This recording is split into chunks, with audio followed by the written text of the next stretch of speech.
Na ovom snimku vidite namjensko vatrogasno vozilo službe zaštite i spašavanja Nikšić kako se probija kroz nepristupačne šumske puteve noseći na sebi teret odgovornosti i hrabrosti.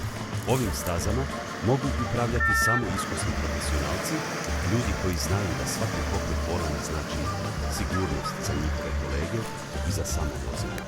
U kabini se nalazi posada od 6 vatrogasaca spremnih da se suoče sa vatrenim stihnjima. Sa sobom nose svu potrebnu opremu za gašenje požara u najtežim uslovima, jer šumski požari ne biraju vrijeme ni mjesto. Ova ekipa zna da ostane na vatrenoj liniji čitav dan i noć, sve dok požar ne bude lokalizovan ili dok ih druge kolege ne zamiju. Na ovom snimku pratimo vatrogasce iz Nikšića dok se kreću ka požaru u mjestu Ponikvice, u okolini Nikšića. Njihova vožnja kroz kamenite šumske puteve nije samo put ka vatri, to je put ka borbi za život, prirodu i sigurnost svih nas. Apel za kraj. Čuvajmo naše šume, naš biljni i životinjski svijet. Ne palite vatru na otvorenom dok traju tropskanje. Svaka iskra može postati plamen koji prijeti svemu što volimo.